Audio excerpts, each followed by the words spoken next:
All right, ladies and gentlemen, welcome back to the channel. We are talking about the Carolina Panthers in today's video. This team, I am so excited about this team, especially with free agency. I loved so many of the moves they made, but a lot of the reason is Bryce Young.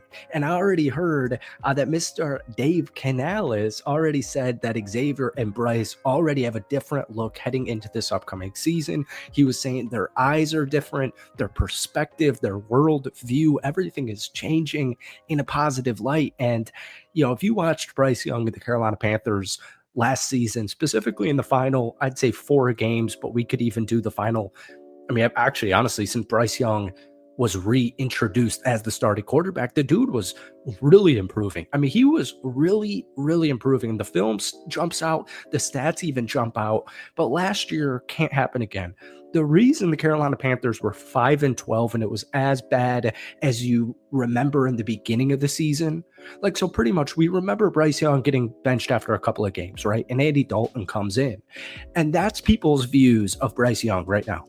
They think he got benched for Andy Dalton, which he did, but they're not familiar what he did in the second half of the season. So the biggest issue for the Carolina Panthers, and we say this in all of our Panthers videos, was the rush defense. I mean, the defense in general. They became the 4th team in NFL history to allow 3,000 yards in a season while giving up the most points in a 17-game schedule, which was 31.4. So they're dead last in defensive scoring. They're dead last, historically dead last in rush defense. That was a huge issue. And also their star defensive lineman, Derek Brown, only played 1 game. All right. So this is now 7 straight losing seasons. The Panthers have not made the playoffs since my graduating year in high school, all the way back in 2017. But like I said, there were so much signs of hope and, glimmer of promise, that didn't even really make sense. Anyways, there was a lot of hope in the second half of the season. And it was just a night and day difference between Bryce Young. And it's funny because it was a 3-game losing streak where because I remember this was big in fantasy football. I remember watching a lot of these Panthers games for fantasy football purposes and texting my buddy who was huge on Bryce Young 2 years ago. Every week in the final 6 to 8 weeks of the season, I would just send him literally Bryce Young. And we would just get hyped together texting about Bryce Young. But the 3-game losing streak, it was funny because Carolina almost upset the Kansas City Chiefs. They, last second field goal. We don't even need to talk about it. They brought Tampa into overtime. They almost took down Philadelphia in Philadelphia. And, Xavier should have caught it. They almost beat 3 really, really good playoff teams.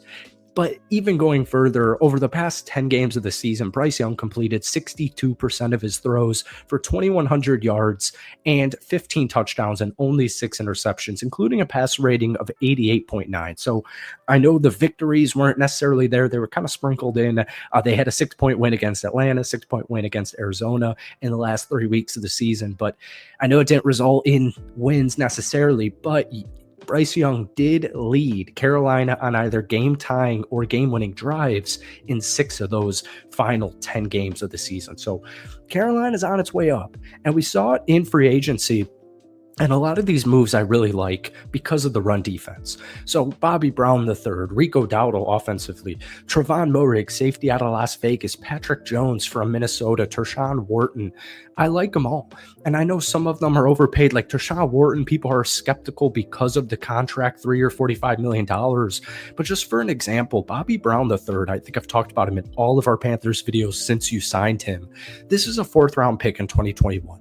This is a player where you read one of those here's 5 guys that can really break out next season. Here's 8 under the radar signings that can break out next season. Bobby Brown III, in my opinion, should be on all 3 or on all of those lists. And it even goes back, you have to kind of go back a couple of years ago. So in his final year in Texas A&M back in 2020, it was his one and only year as a starter. He finished with 5.5 sacks, and that was 7th in the entire SEC. He led the Aggies defense and helped name to the all SEC team. Sorry, that was kind of hard to say. So he gets drafted to the league, right? And every single year his production has risen. And so he's coming to Carolina after a year where he had a career best 44 tackles and a pass defended from the interior defensive line.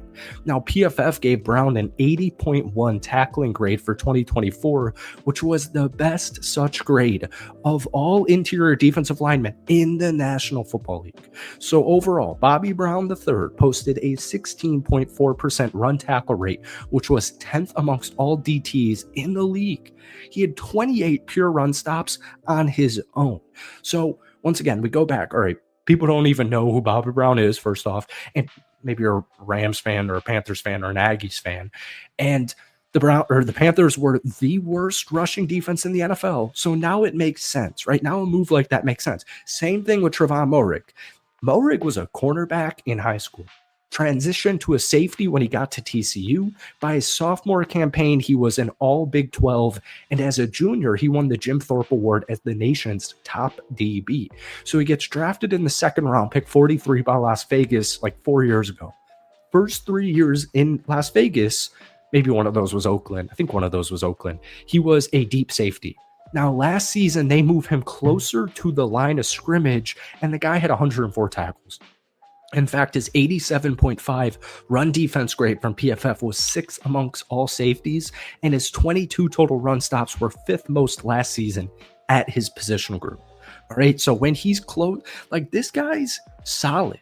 He's solid even at getting to the quarterback. He's solid at stopping the run. He can get some interceptions, some passes defended.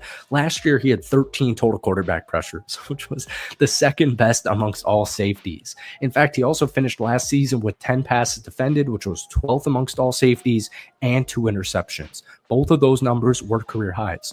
So the point here is Carolina, to me, fixed almost every single thing that they really needed to fix heading into the draft. So when you look at the draft, you have pick number 8, right? Wide receiver, Ted McMillan, right? We'll talk about him in 1 second. Maybe another safety to pair up to Trevon Moehrig. The Panthers for the last couple of years as well could always use more edge rushing help. So they have the 8th pick in the draft. That is 17 days away from the time of this recording. It's in my Green Bay Packers location, April 24th, and the Panthers have 9 total picks. But the main one is pick number 8. And I'll get into draft stuff as we get into the next couple of weeks here, but I want to kind of gauge where Panthers fans are feeling with pick number 8. I read a mock draft from The Athletic, and they had you guys taking Ted McMillan at number 8, which I really, really like. One thing that was interesting, and this is a big question for you guys, is at pick number 9, Tyler Warren was selected. All right. That's the stud tight end out of Penn State. I think he's going to have a Brock Bowers season. Would you rather draft a wide receiver, T-Mac, or would you rather draft a tight end in Tyler Warren at pick number 8? Or are you thinking a completely different guy? If so, let me know who that is down below. But folks, thank you so much for watching. I'm really big on this Panthers team next year, and it's not even draft day. So hit that like button, hit that sub button if you enjoyed it, and we will see you in a couple of days. Peace.